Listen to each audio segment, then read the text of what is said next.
End of the line! Welcome back to Tied Down TV, the punk rock opinion show with me, Danny. I'm Geoff. Today we're going to be talking about our top 5 personal favourite Holy Grail records. These are records that, for whatever reason, we've never been able to track down, and there's a big hole in our collection that's just waiting for those records. Yeah. Whether it be through, because they're just so rare, too expensive, or we've just been unlucky. But the good thing, why I'm excited about this video is because any vinyl anorak, any person who collects records, and it doesn't matter what genre it is, we've all experienced that feeling, haven't we? And I always find it's happened to me when I've been on holiday somewhere and I've gone to a record store that I've never been to before. And you know the feeling I'm talking about when you're going through the records and then it just appears like that special golden nugget, and you pop it out. Light hits it and it's like something you've been after forever. And you do that note, you're like, like that, and the whole fucking store just looks at you like that, and they know as well. He's found something. So that's what this particular episode is about. So these are 5 records that we have been after for a long time. We've never been able to get hold of. Yeah.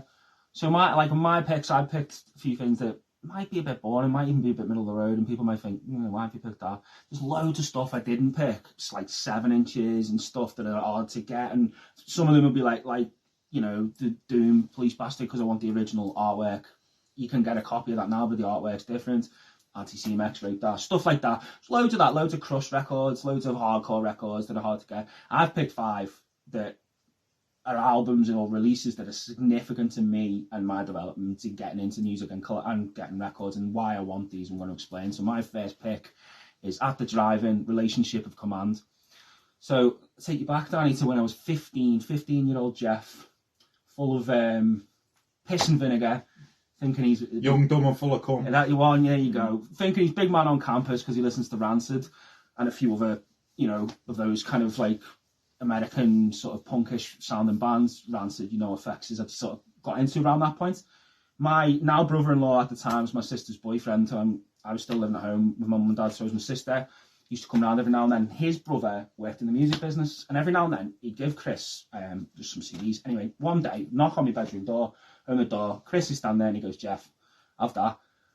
He goes, these are going to be fucking huge. And he gave me a promo copy before it had been released of Relationship of Command. Okay. And it straight away opens with a song called Ark Arsenal, and it's fucking blew me away. I'd not really discovered like post-hardcore or stuff like that by that point, really. Everything I had was just more like melodic and catchy-ish. So that kind of changed it. That led me into bands like Fugazi. That led me into bands like Drive Like Jehu, stuff like that. It's a massively important, probably one of my like most formative albums. It's been repressed in 2013 and I fucking missed it. Yeah.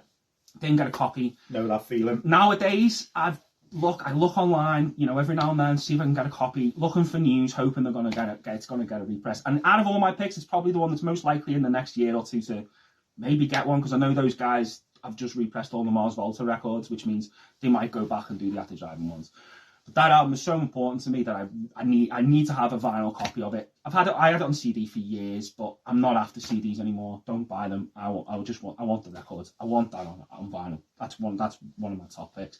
And as I say, the main reason, as much as I do still love the album, to be fair, but the main reason is it is one of the, as we've discussed, isn't it? There's certain albums in your life, especially when you're a teenager, that they hit you, and even now, bloody 20 odd years later, you can trace back to that album. That's why you ended up getting into stuff like that.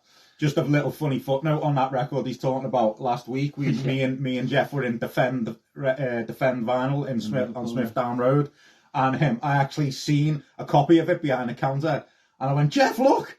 And we asked if it was for sale, and unfortunately the guy said it was from his own personal collection. Yeah. Which was quite funny. It goes on Discogs and stuff like that, roughly, 120, 140 quid at the moment. Yeah. Even for the 2013 repress, and I just, that's an album that I'm not really willing to part with that kind of money for, because I know in my heart of hearts, just wait it out and it will get repressed. Yeah. That's my first pick. So my first pick, I'm not going to go, it's not really a big story like that one. This is just one that's been on my list for a while. It's something I feel I should have. And that's Antict, In Darkness There Is No Choice. Obviously, very big influential band in the anarcho and like political punk scene. Yeah, very much. Also, not just that though, the 7-inch as well, Out from the Void, is something I'd also love to have. Yeah. I did recently actually see a copy of the 7-inch, but I wasn't paying the like 30 quid or whatever the condition that was in. It wasn't. But anything by them really in the early days. Yeah. But yeah, like I say, I've got no big story on that. But that record, it's just like an essential album. Yeah, it's just an essential, and it's everything that it's kind of influenced is the reason I want it. So yeah, that's the first pick on my list. Yeah, I wouldn't mind that one myself actually. So my second pick, this is one again. It's another band that kind of formative band for me. So I've gone for the Propagandhi and I Spy split. I'd rather be flag burning. Propagandhi again with a band that I got into. Kind of what I was talking about before, like when I was into Rancid, no offense, because they released on Fat Records. But anybody who knows a bit about the band know that after the first album, they kind of really wanted to separate themselves from this bro culture, punk as they called it, and stuff like that. They went in '94 and with the blessing of Fat Mike of Fat Records, I believe, and did a split with a band called I Spy on Recess Records, which is obviously a more fiercely independent run. I think it's a 10-inch release, and it obviously, I very much doubt it'll ever get a proper repressing, so it is one that I'm going to have to fork out the sort of 80, 100, 120 quid it goes for. But they're one of my formative bands. I've got pretty much everything else they've ever released on vinyl, just haven't got a copy of that. Some of the songs on it appeared on later records. Like I say, when they tried to move away, and they definitely moved away from that sort of SoCal punk sound after the first record, really, and more influenced by metal and thrash and things like that on their records.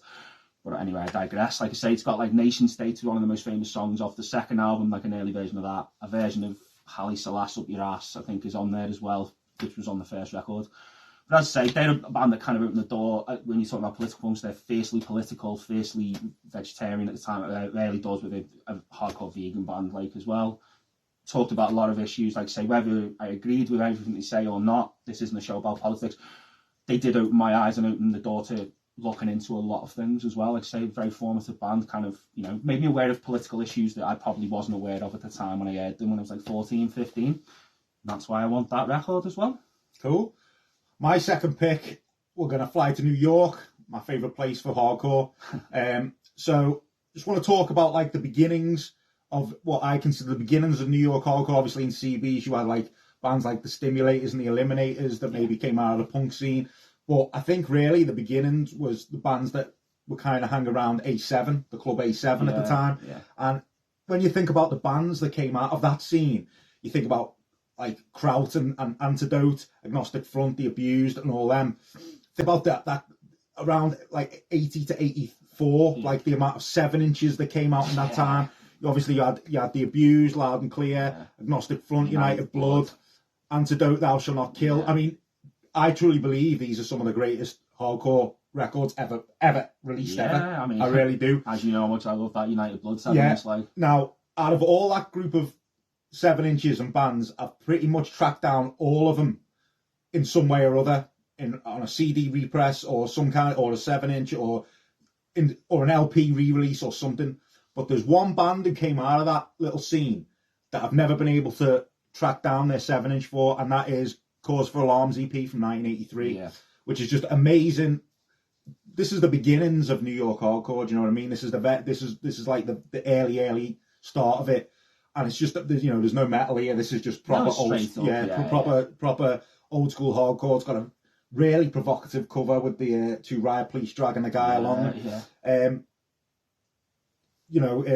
Criminally, I've not got a single thing by Cause for Alarm. I don't even have the split with Warzone, which is really easy to get.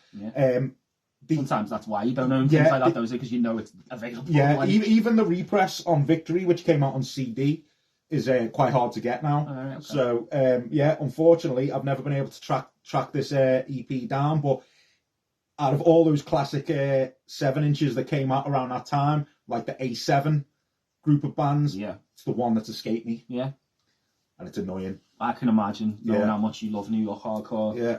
Especially something like that, it's very formative, isn't it, for that early doors? And probably my favourite period of New York hardcore probably lingers in that early to mid 80s. Like, so, right, third pick for me.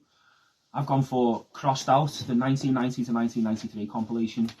Now, a couple of videos back, we did one on power violence. lot of people commented, no crossed out, what's going on? Yeah, massive band, huge for power balance. One of the main reasons that I didn't pick them anyway personally is because I actually don't have a physical copy of anything they've done. I've been after this comp for a long time, and again, it shifts for 120, 150 quid, I think, online.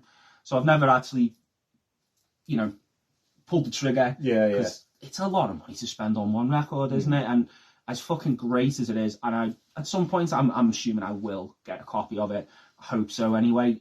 I'm not sure if it'll get a repress. It might have even been repressed a few years ago and I missed it.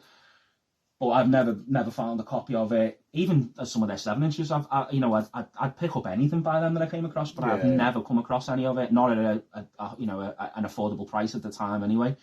But it's a massive record. Definitely one I wanted for a few years now, and I've never. It's escaped me. Even like there's some, I won't mention which, but we've seen records that we both wanted, and they were like 60, 70 quid. You're just a bit like, but that even I think if I saw that in the shop for 60 quid, I might get it. Yeah. Whereas it's double, triple that online. Yeah. I'm not sure if it's cheap. It's probably cheaper on CD if it exists, but like I said before, it's records that I buy nowadays. I don't go for CDs really, so that's my third choice. Yeah. Well, talking about Geoff saying he doesn't go for CDs, my next choice is a CD. It's a mini CD. Anyone who knows me knows over the years I've been fond of a beatdown or two. Yeah, you've been known. And, beatdown hardcore, I understand it's a subgenre that divides opinion. I understand a lot of people, they see the kickboxing dancing. I get it. I get that some people don't like it, and I guess the crowd killing aspect of it. I understand that they don't like it and all that, but if you go back to the mid-90s when beatdown first started out, bands like Bulldoze and Terrorzone and stuff, to me, these weren't records that had loads of production. These were done, with the spirit of punk rock still. Of course it is, yeah. And to me, those early to mid-90s beatdown, if you want to say proto-beatdown records. I suppose you could say yeah. To me, they still sounded more like hardcore than anything else. Yeah, it still sound like spirit. It still sound like hardcore more than metal. I think, and I think the genre really hit a peak in the late 90s. You had like stuff like 1 Second Thought, Club Lang, stuff like that. But I think the crown jewel in the beatdown world is something I've never been able to get, and that is the mini CD by Denied, Together as None. I honestly think it's the perfect beatdown record. Honestly, it's like I say, I know it's not for everyone, but everything about it is just brilliant. The vocals are clear as day. It's like another thing about early beatdown. I always feel like you can understand what they're saying. Do you know what I mean? Like there's no effects on the vocals, and you can clearly hear. And the lyrics are really like the simple, but you know what I mean. Effective. I don't believe in anything. I least of all believe in you. You don't deserve to be forgiven for all you've put me through. And it's just like, oh, fucking hell. Do you know what I mean? I love it. I fucking love it. And how many times have I tried to push this stuff on you when you're not having it? I get it. You know what I mean? Like I say. It's just, beatdown's not for me. I'm selective in when I listen to music that's got a metallic edge on it. As you know, I only like certain things really in metal. Look, I get it. You know what I mean? It's definitely not a genre for everyone, but just not for me. As I've always said, I came from hardcore at a really young age through the metal door, and the beatdown stuff was like kind of like my beginning. That's like holding your hand and leading you into hardcore if you're into metal, isn't it? And I've always preferred the earlier beatdown stuff to, there's some good bands now, but I much prefer that stuff. But I've been after this album, right? This is no joke. I've been after this record for over 20 years. I have gone everywhere looking for this album. I've even reached out to the band, right? I've reached out to the Instagram page of Denied, and I think it's ran maybe by Melissa, the guitarist. I'm not too sure, but she even said to me, she said, "Look, I get this message every day of people who are after this." She goes, "I get it all the time.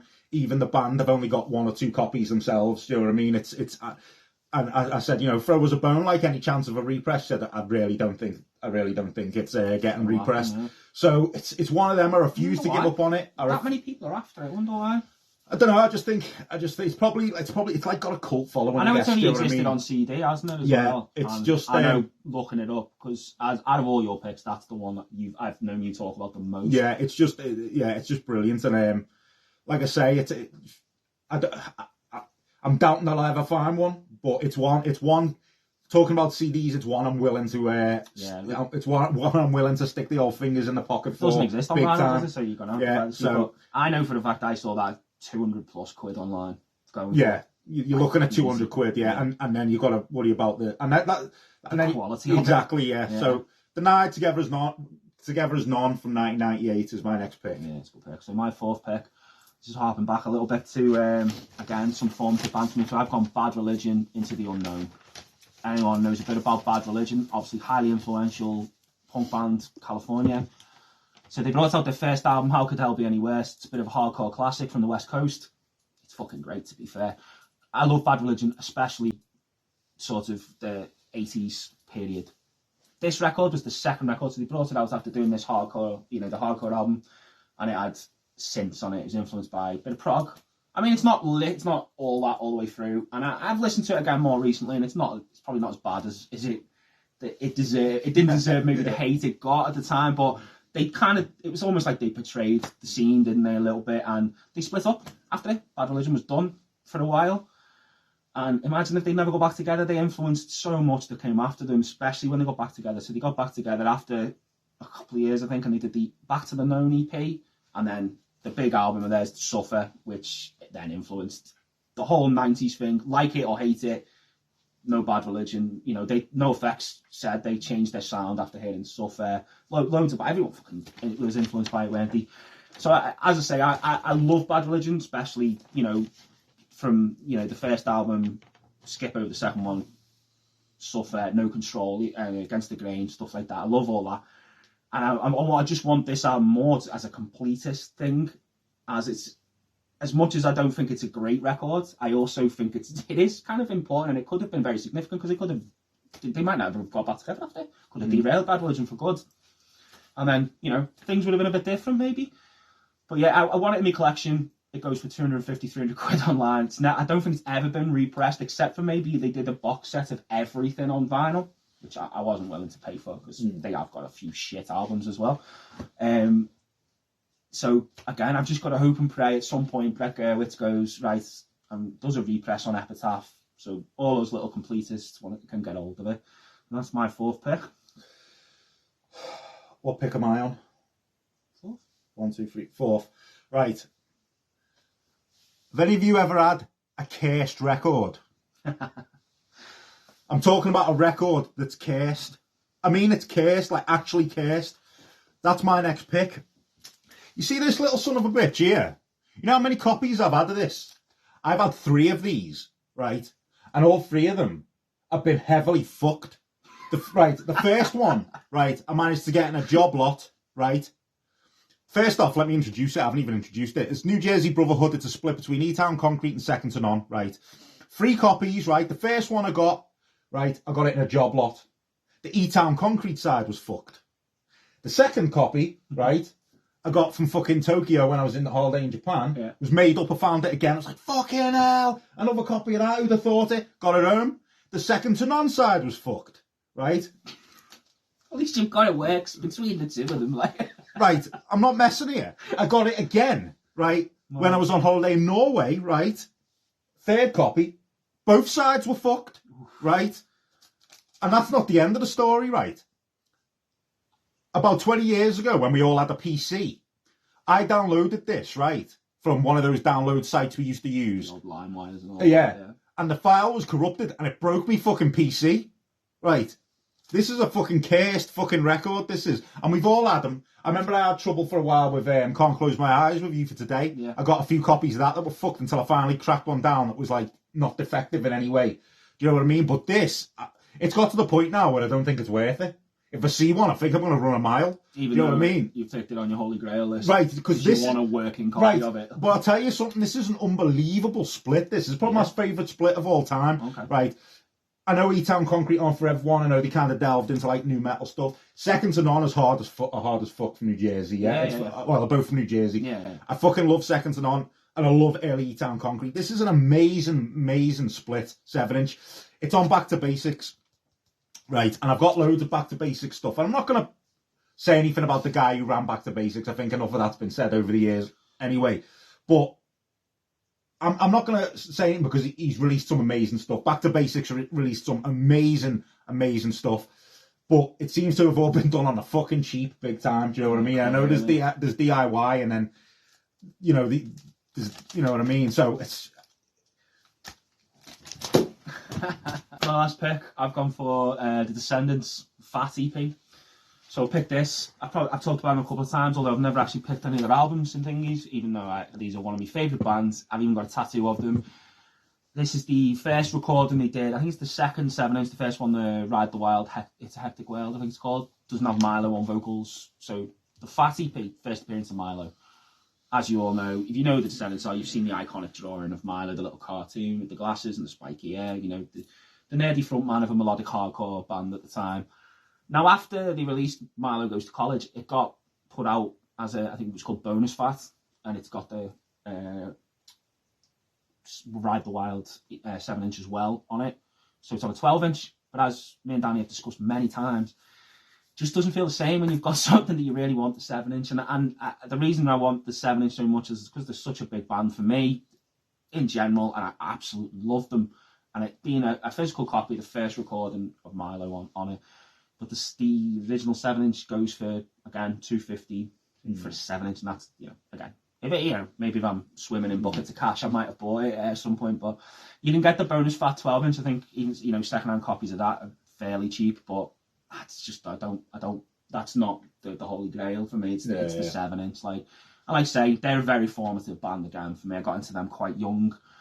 They were one of them bands that actually, when we were getting into music in the 90s, you got into bands because they were thanked, or you saw a band member wearing a T-shirt, and I saw Fat Mike wearing a Descendants T-shirt and wondered who they were because I liked the drawing. The rest was history. But yeah, they're a band I still return to, especially the first, earlier period, a lot.